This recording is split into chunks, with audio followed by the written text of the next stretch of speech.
Assalamualaikum warahmatullahi wabarakatuh, saudara-saudaraku yang kami cintai, sebangsa setanah air dimanapun Anda berada. Kemarin tanggal 27 September 2024, tepatnya hari Jumat malam ya, berarti kemarin malam, Gus Abbas Buntet, Ketua PWI Laskar Sabilillah, Ketua Umum PWI Laskar Sabilillah Pusat, bareng dengan Dewan Kehormatan Bang Haji Roma Irama, duet di Karanganyar, Solo. Nah, ini menarik. Berikut ini kami ketengahkan bagaimana Gus Abbas Buntet menggemparkan Karanganyar lewat ceramahnya beliau yang begitu memberikan edukasi, menyadarkan kepada kita semua betapa pentingnya meneliti nasab orang-orang yang mengaku sebagai cucu Nabi, ta'alwi, karena al-i'timad bi Rasulillah sallallahu alaihi wasallam, karena sesuatu yang berhubungan dengan baginda Nabi Muhammad sallallahu alaihi wasallam ini penting untuk ditelusuri kebenarannya. Jangan sampai seseorang yang mengaku cucu Nabi tapi tidak bisa membuktikan. Tentu ini bermasalah.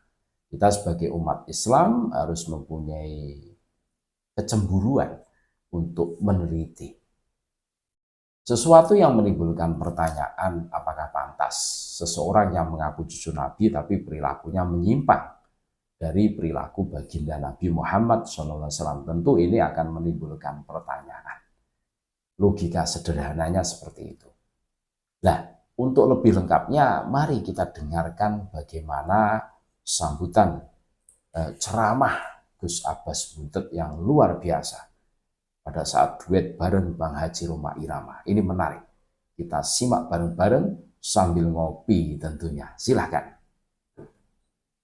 Min khazain fadlihi bil imdadatil katsiratil mustafawiyyah faj'ala minhum a'immatal istikhrajil ma'anil khafiyyah wal ittila'i ala sirril khususiyyah wal kalimatil mardiyyah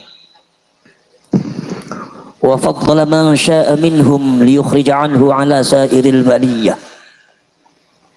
Wassalatu wassalamu ala sayyidina Muhammadin ibni Abdillah khairil bariyah wa ala alihi wa ashabihi wa man tabi'a hudahu ila yaumil qiyamah yaumil la raiba fihi wa la nihayah. Wa ba'd. Ma'asyiral mukarramin, para alim ulama, para kiai, para sepuh, bini sepuh, para pejabat pemerintah baik sipil ataupun militer, bapak-bapak lan ibu sedaya, muslimin, muslimat, mukminin, mukminat, hadirin, hadirat, nahdhiyin, nahdhiyat, ansarin wal fatayat, wabil khusus sahibul bait beserta keluarga Pondok Pesantren Pitutur Luhur. Ingkang kula hormati Asy-Syarif Raden Al-Haj Roma Irama. Kula nembek ngenalaken panjenengan dumateng sederek kula niki termasuk sepuh kula, termasuk neti urut nek langkung sepah berarti mamang kula. Sebab napa kula ngendika Asy-Syarif?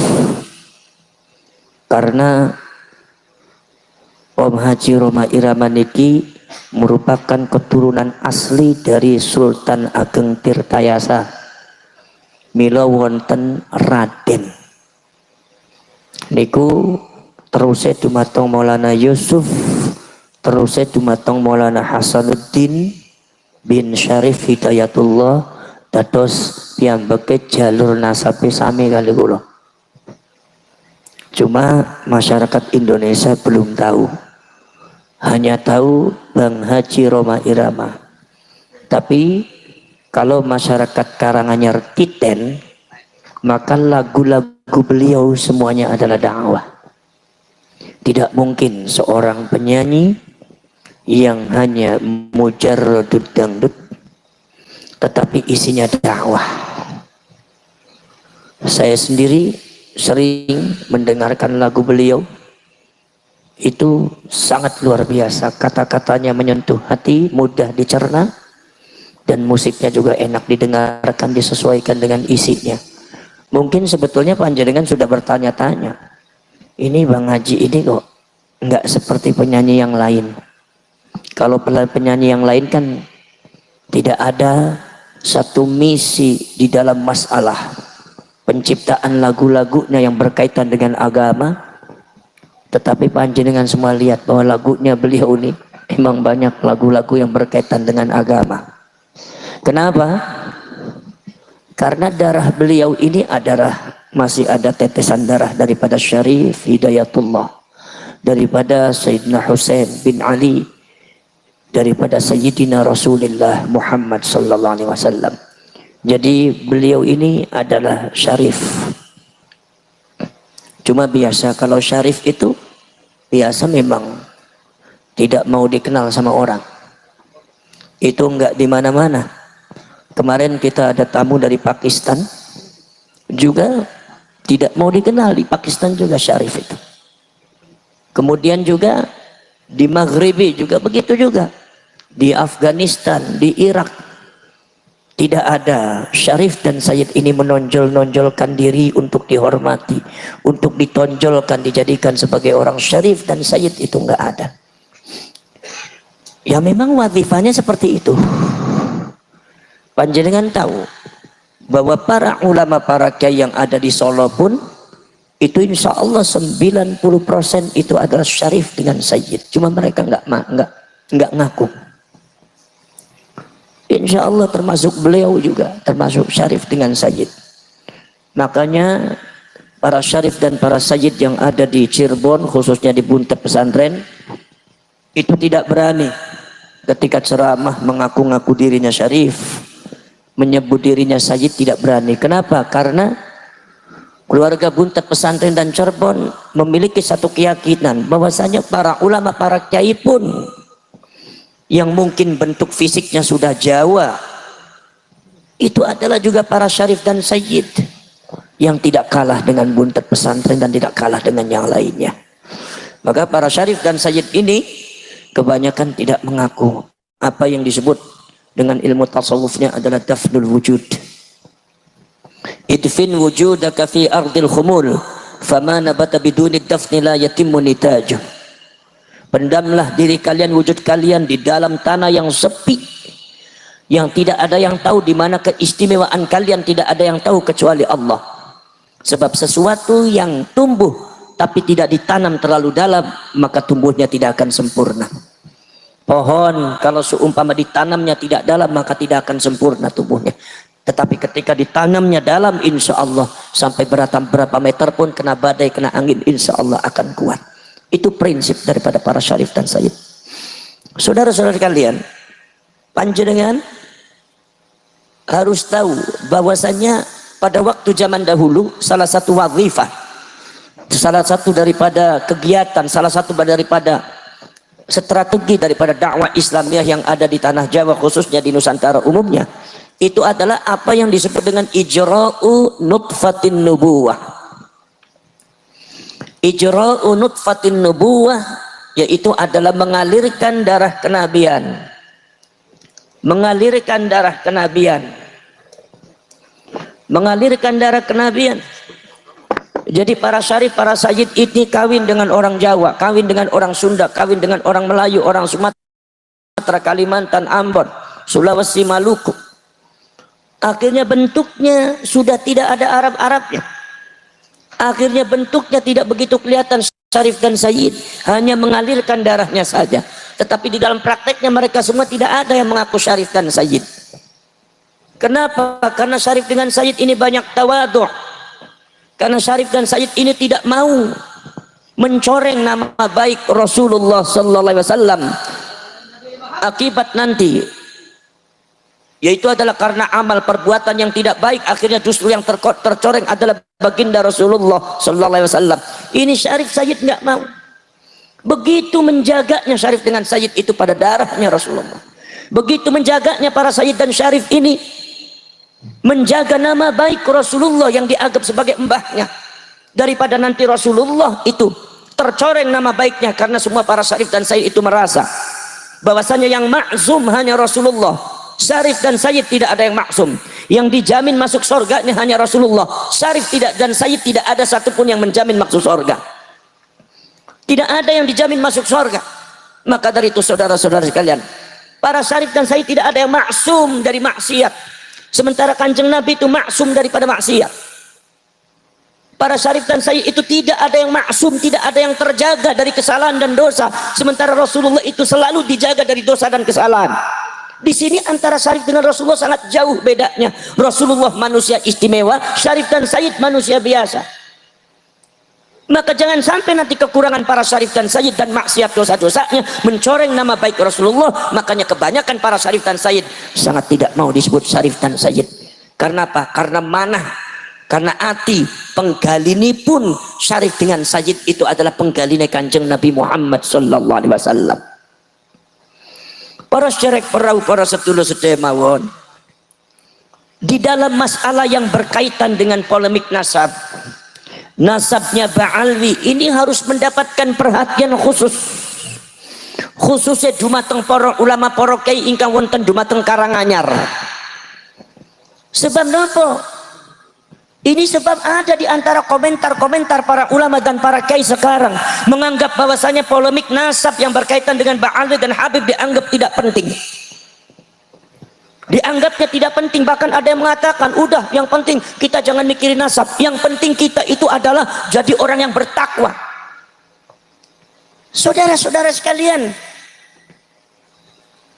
panjenengan lihat kitab Hayatus Sahabah, kalian lihat juga kitab Asy-Syama'ilul Muhammadiyah karangannya Al-Imam Abu Isa At-Tirmidzi. Bagaimana para sahabat dan para tabi'in, bagaimana para sahabat itu saudara-saudara sekalian, al-ihtimam bima yata'allaqu bi Rasulillah sallallahu alaihi wasallam, sangat menganggap penting kepada sesuatu yang berkaitan dengan Rasulullah. Sangat menganggap penting kepada sesuatu yang berkaitan dengan Rasulullah, karena mereka sadar sesuatu yang berkaitan dengan Rasulullah itu kaitannya dengan mencintai Rasul. Sesuatu yang kaitannya dengan mencintai Rasul adalah sesuatu yang kaitannya dengan iman kita semua. Sesuatu yang berkaitan dengan iman kita semua ini adalah sesuatu yang berkaitan dengan akidah kita, sesuatu yang berkaitan dengan syariah kita, sesuatu yang berkaitan dengan akhlak kita, dan sesuatu yang berkaitan dengan agama kita. Jadi jangan dianggap nggak penting masalah nasab ini, saudara. Panjenengan jadi ulama itu harusnya al-ihtimam bima yata'allaqu bi Rasulillah sallallahu alaihi wasallam. Sesuatu yang berkaitan dengan Nabi itu harus dianggap penting. Sahabat itu menganggap penting dengan Rasulullah. Sesuatu yang berkaitan dengan Rasulullah, sekecil apapun sahabat dicatat, dianggap penting. Sahabat memperhatikan bagaimana cara makannya Rasulullah. Orang mau makan kalau bukan Rasulullah tidak ada yang peduli, tapi kalau yang berkaitan dengan Rasulullah, ini kaitannya dengan akhlak, ini kaitannya dengan cara, ini kaitannya dengan apa? Dengan manhaj, ini kaitannya dengan ideologi, ini kaitannya dengan syariah, ini kaitannya dengan agama. Bagaimana Rasulullah ketika tidur, bagaimana Rasulullah ketika berdoa, bagaimana Rasulullah ketika lenggah, ketika duduk, bagaimana Rasulullah ketika minum, bagaimana Rasulullah itu ketika mau tidur, bahkan bagaimana Rasulullah ketika caranya Rasulullah buang air besar, caranya Rasulullah bersuci dari buang air, bagaimana caranya Rasulullah bersuci dari najis. Itu para sahabat dan termasuk garwo-garwonya, termasuk Siti Aisyah dan yang lain-lainnya, itu dicatat semuanya, tidak ada satupun yang luput dari mata para sahabat. Kenapa? Sebab ini ma yata'allaqu bi Rasulillah sallallahu alaihi wasallam, ini sesuatu yang berkaitan dengan Kanjeng Nabi, ini adalah paling penting. Sahabat itu menganggap penting segala sesuatu yang berkaitan dengan Kanjeng Nabi dianggap penting. Jadi sampean jadi ulama kok jangan anggap penting perkara sing kaitane bareng Kanjeng Nabi kok ora dianggap penting. Sampean ku ulama kayak model apa sih, model kayak gitu? Gini apa mboten? Para syarek para sedulur sedaya subhanallah, sampai sahabat niku hafal Kanjeng Nabi pada waktu usia sekian ubannya ada sekian. Ketika usia sekian Kanjeng Nabi ubannya ada sekian. Ketika Rasulullah meninggal ubannya ada sekian. Uban ini ku nganti tiken, Pak. Nyuwun sewu para Rasul nganti Kanjeng Nabi bagaimana berhubungan dengan garwa-garwoknya. Siti Aisyah menceritakan bukan dalam rangka jorok, bukan dalam rangka pornografi, tapi ini adalah berkaitan dengan syariat, ini berkaitan dengan akhlak, ini berkaitan dengan akidah, ini berkaitan dengan agama. Sebab ini bukan makannya orang sembarangan, ini bukan duduknya orang sembarangan, ini bukan tidurnya orang sembarangan, ini tidur makannya khairil bariyah, makhluk Allah yang paling utama, harus dianggap penting.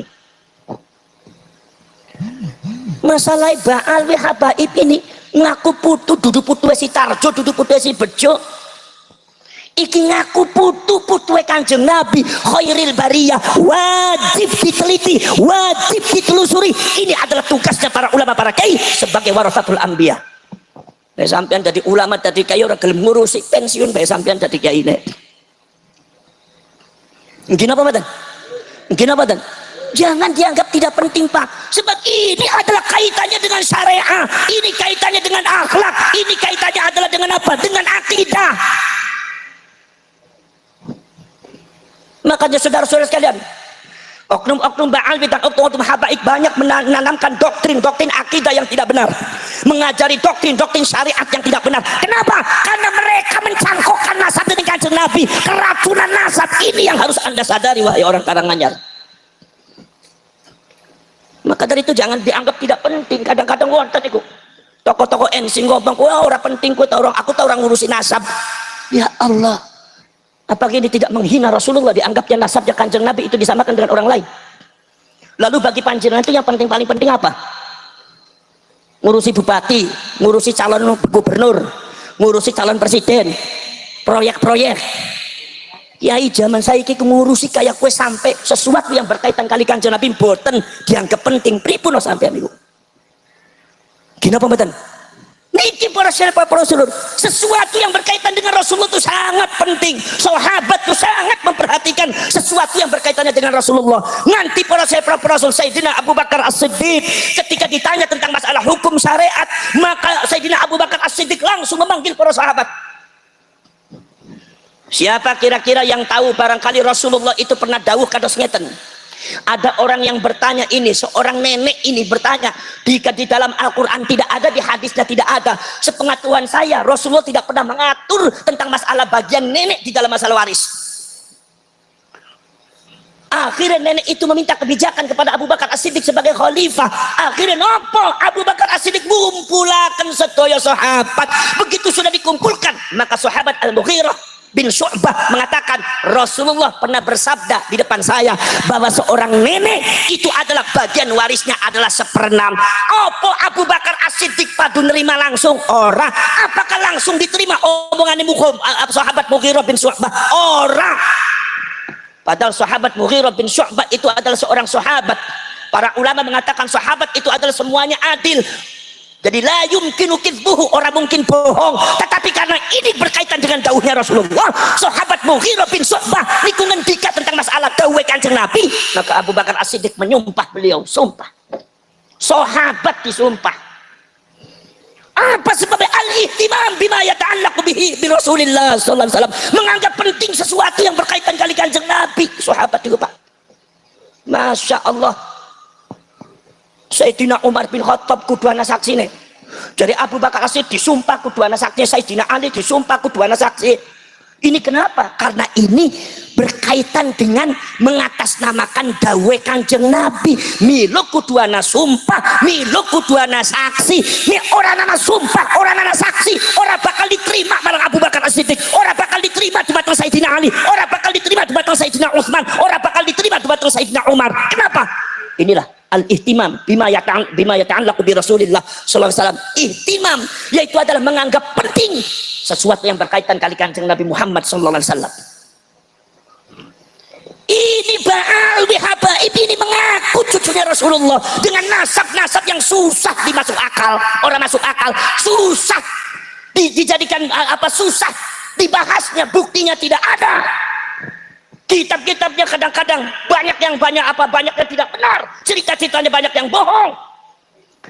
Ini wajib dibahas oleh ulama-ulama Indonesia dan wajib pemerintah itu turun tangan dalam masalah ini. Kalau seandainya ternyata nasab daripada Ba'alwi itu tidak benar, mencangkokkan kepada Rasulullah, sementara bangsa Indonesia masih ada yang meyakini, maka ini yang berdosa bukan orangnya saja, ulama, kiai dan pemerintah dosa kabeh. Rasane wong Islam tapi orang peduli marang nabi ini. Gini apa badan? Dibahas. NU ini kudu bahas. Ngadakan bahsul masail. Kiai Madudinnya diundang. Kabeh ini kono dibahas kabeh ini bagaimana nih? Karena apa? Ini masalah berkaitan dengan Rasulullah. Ojo delang Habib, ojo delang Ba'alwi. Ini tidak ada kaitannya dengan benci tidak benci. Ini tidak ada kaitannya dengan adu domba. Ini tidak ada kaitannya dengan sengit ketingling wong ora. Dalam rangka mencari fakta kebenaran bagaimana? Karena ini berkaitan dengan Rasulullah. Nek wong ngaku putuhe wong liya, ya orang nana sing peduli tapi lang angkrono wong ning Karanganyar aku putuhe Mbah Hasyim Asy'ari. Setikat Mbah Hasyim Asy'ari bae kudu ditelusuri wajib. Ora Rasulullah. Doktrin daripada Ba'alwi dan Habaib yang banyak menyesatkan masyarakat itu berawal muncul daripada mentalitas mereka yang mengaku dirinya cucunya Rasulullah. Insyaallah nanti masalah itu nanti Om Haji mau menerangkan masalah itu nanti. Beliau sangat punya data-data yang lengkap.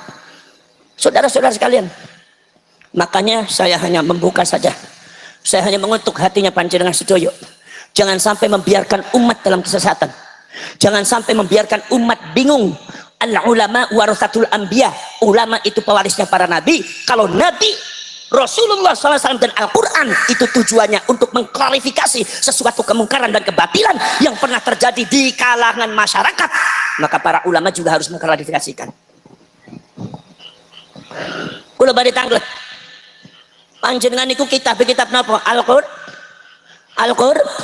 Nabi ini nabi sapa? Kanjeng Muhammad sallallahu. Panjenengan moko dumateng setiap kitab Siratun Nabawiyah bi'tsatu Muhammadin dibangkitakan Kanjeng Nabi Muhammad ini fungsi apa? Fungsinya napa? Napa mung Kanjeng Nabi cuma hanya mengajari akhlak? Ora. Apa mung Kanjeng Nabi cuma menamakan syariat? Ora. Napa mung Kanjeng Nabi cuma mengajarkan akidah? Ora. Tugas daripada Al-Quran dan Kanjeng Nabi adalah tugasnya apa? Mengklarifikasi satu kemungkaran dan kebatilan yang terjadi di masa lalu. Saudara, dikiranya pada waktu masa dulu itu nggak ada fitnah? Ada. Masya Allah. Saya mau cerita Nabi Isa alaihissalatu wassalam difitnah. Satu difitnah Nabi Isa adalah anak zina. Karena Siti Maryam itu adalah sebagai khadimah, yaitu adalah orang yang berbakti kepada Masjidil Aqsa, Baitul Muqaddas. Ada lagi seorang namanya Yusuf An-Najjar, itu juga orang soleh dari Nigeria, orang kulit hitam. Begitu Allah subhanahu wa ta'ala menghendaki Siti Maryam supaya punya anak tanpa bapak, itu langsung orang Yahudi mengklaim Maryam berzina dengan Yusuf. Siti Maryam lari, diselamatkan oleh Nabi Zakaria. Subhanallah, saudara-saudara, diselamatkan oleh Nabi Zakaria. Tapi fitnah tentang masalah Nabi Isa itu masih ada, sampai masih ditemukan di dalam kitab-kitab Bible, baik New Testament atau Old Testament, yaitu di dalam kitab Bible-nya orang-orang Yahudi atau orang-orang yang agama Nasrani. Itu saudara-saudara kalian masih tercatat Isa bin Yusuf. Ya pun. Niku para sahabat Rasul masih ada tulisan Isa bin Yusuf. Itu artinya apa? Orang yang menulis Isa bin Yusuf itu mempunyai akidah, mempunyai keyakinan bahwa Nabi Isa itu adalah anak zinanya anak zinanya Yusuf An-Najjar dengan Siti Maryam. Masih ada kayak tulisannya. Saya kaget itu pada waktu beberapa kajian di Bible seperti itu. Nomor dua, saudara-saudara sekalian, Siti Maryam lari dikira zina. Begitu Siti Maryam sudah melahirkan anak yaitu Nabi Isa, Siti Maryam mengatakan, ya Rabbi, bagaimana kalau seandainya orang itu bertanya bagaimana ya Rabbi? Kata Siti Maryam mengatakan, ya Maryam, katakan kepada mereka, inni nazartu lirrahmani sauma walan ukallimal yauma insiya. Aku sudah berjanji kepada Tuhanku untuk berpuasa, tidak bisa ngobrol dengan kalian manusia semua. Siti Maryam hanya isyarat kepada anaknya, suruh tanya sama anaknya sendiri, suruh tanya sama jabang bayinya sendiri. Saudara-saudara kalian, akhirnya kemudian masyarakat protes, ya Maryam, bagaimana mungkin aku bertanya kepada bayi yang masih digendong dalam ayunan seperti ini, nggak bisa ngomong, gigi aja masih belum keluar. Allah subhanahu wa ta'ala memberikan kekuatan kepada bayi itu. Nabi Isa masih jabang bayi, masih belum keluar giginya, tapi bicara secara fasih, ini Abdullah, aku adalah hamba Allah. Ibuku itu bukan orang yang tidak benar. Aku adalah hamba Allah, rohnya Allah. Aku adalah ayat tanda-tanda kebesaran Allah. Allah mampu menciptakan aku tanpa bapak. Bagaimana mungkin Allah tidak mampu? Karena aku punya ibu. Nabi Adam tidak ada bapak, tidak ada ibu pun Allah mampu. Coba kita kaji sekarang. Allah subhanahu wa ta'ala memberikan kekuatan dari seorang Nabi Isa yang masih kecil, yang masih jadi bayi, belum bisa bicara, sebetulnya normalnya belum bisa bicara, tapi Allah berkenan untuk berbicara secara fasih, untuk mengklarifikasikan semua itu. Apa maksudnya? Sebab ini fitnah ma yata'allaqu bir rasul, sesuatu yang berkaitan dengan Rasul. Siapa? Nabi Isa. Bayi pun suruh bicara. Jadi sampean jadi ulama jangan suka bicara, ini nggak penting, bayi saja suruh bicara sama Allah untuk mengklarifikasikan itu. Kenapa sampai menganggap tidak penting? Kalau Allah memberikan kekuatan mukjizat, bayi suruh bicara, berarti artinya apa? Ma yata'allaqu bil anbiya'i wal mursalin, sesuatu yang berkaitan dengan nabi dan rasul, ini sangat penting bagi kita semua, maka harus diungkap. Orang-orang kadang-kadang kiai-kiai yang seperti itu tuh biasanya kiai-kiai penakut. Kadang-kadang nggak mau ngungkap kok kiai penakut, karena nggak enak, akhirnya membiarkan umat dalam kesesatan. Ada kemarin kita baru saja membongkar beberapa kuburan-kuburan palsu. Ada kiai-kiai menganggap tidak penting lagi. Lalu yang dianggap penting oleh sampean apa? Yang jadi korban semuanya nahdien. Sebab yang ziarah kubur nahdien. Bayangkan orang-orang NU ziarah ke situ, bukan ratusan, kadang-kadang sampai ribuan orang ziarah. Itu saudara, itu mereka ziarahnya sama siapa? Kirim Fatihah. Kirim Fatihahnya sama siapa? Wong orang yang nggak ada historis, nggak ada historinya, nggak ada ceritanya, itu palsu, makamnya di bawahnya nggak ada isinya. Apakah itu bukan berhala, Kiai? Apakah itu bukan berhala? Makam tidak ada isinya, itu berhala, harus dibongkar. Karena ini menyesatkan umat Islam. Jangan diam, wahai para ulama, para kiai. Ini, saudara-saudara sekalian, maka saya bilang langsung bongkar. Kerjasama dengan aparat, bongkar semua. Akhirnya di Pemalang bongkar, yang ada dibongkar. Ini ada beberapa makam lagi yang harus dibongkar. Subhanallah, makamnya orang ditumpangi, diganti namanya Habib. Kemudian juga ada lagi makam baru yang tidak ada isinya, ditulisnya makamnya Habib. Jangan menutup mata sampean. Jadi ulama, jadi kiai, jadi pemerintah, jadi aparat, jadi TNI, jadi kepolisian, jangan menutup mata. Ini sudah terjadi di kalangan masyarakat dan rakyat Indonesia. Rakyat ini perlu diselamatkan, jangan diam saja sampean. Wis keblok pe ora apa-apa keblok. Wong karangan yang bisa emang keblok tok, nglakoni ora mung bisane keblok tok. Subhanallah. Ini saudara-saudara, Siti Maryam akhirnya begitu Nabi Isa sudah sepuh, ini orang Yahudi tetap merekayasa akidah yang tidak benar, membelokkan masyarakat kepada akidah yang tidak benar. Apa? Nabi Isa memiliki mukjizat, bisa menghidupkan orang mati, wa ubri'ul akmaha wal abrasa biidznillah wa uhyil mauta biidznillah, bisa menghidupkan orang mati dengan izin Allah. Orang Yahudi mengatakan, wahai umat Isa, wahai masyarakat, yang namanya Isa itu orang luar biasa. Enggak. Kali ini membelokkannya bukan atas nama benci kepada Nabi Isa, tetapi atas nama cinta kepada Nabi Isa. Atas nama benci kepada Nabi Isa, umatnya Nabi Isa banyak yang selamat, tapi atas nama cinta kepada Nabi Isa dibelokkan akidahnya, banyak umatnya Nabi Isa yang tidak selamat ketika dibelokkannya atas nama cinta. Orang luar biasa enggak. Yang namanya Isa itu bisa menghidupkan orang mati. Orang biasa tidak mungkin bisa menghidupkan orang mati. Kalau Isa bisa menghidupkan orang mati, berarti Isa manusia luar biasa enggak. Dibelokkan sedikit demi sedikit. Yang namanya Isa itu manusia mengandung Tuhan. Kenapa? Karena Isa bisa menghidupkan orang mati. Kenapa? Sebab Isa itu bisa menghidupkan orang mati. Menghidupkan orang mati itu bukan pekerjaan manusia, itu pekerjaan Tuhan. Kalau Isa bisa menghidupkan orang mati, berarti di dalam diri Isa mengandung Tuhan. Isa itu setengah manusia, setengah Tuhan. Sudah mulai sesat. Akhirnya apa? Akhirnya kata orang Yahudi mengatakan, wahai umat Nabi Isa, Isa itu anaknya Allah. Apa sebab? Sebab Isa itu setengah manusia, setengah Tuhan. Sedangkan Isa dilahirkan hanya ada ibunya saja, Siti Maryam. Ibunya itu manusia. Berarti jelas bapaknya itu Tuhan. Tuhan satu-satunya itu Allah. Berarti Isa itu anaknya Allah. Nggih. Agama Allah, agama tauhid, monoteisme, tauhid cuma Allah Subhanahu wa taala sudah disesatkan oleh orang Yahudi, menyesatkan masyarakat umatnya Nabi Isa. Ini jangan sampai terjadi seperti ini di kalangan umat Islam. Saudara-saudara sekalian, Nabi Isa dianggap anak Allah, maka muncullah agama baru, agama Trinitas. Saudara-saudara sekalian, ini akibat apa? Akibat fitnah yang dibiarkan. Maka turunlah Al-Quran, turunlah Rasulullah dalam rangka apa? Mengklarifikasikan tentang masalah Nabi Isa. Ungkap dalam masalah surat Maryam, diungkap semuanya, termasuk Nabi Isa dipanggilnya Ibnu Maryam, anaknya Maryam, bukan anak saya. Ketika mereka mengatakan Isa itu harus disembah sebagai Tuhan anak, maka diungkap di situ bahwasanya saudara-saudara sekalian, Nabi Isa tidak pernah memerintahkan kepada orang bahwasanya untuk menyembah dirinya, nggak pernah. Itu harus diungkap, diklarifikasikan di dalam Al-Quran dan hadis, diklarifikasikan di dalam ayat Al-Quran secara langsung oleh Allah, langsung dibantah oleh Nabi Muhammad. Wala taltafitu laumatal laim. Arabnya buat ora bener.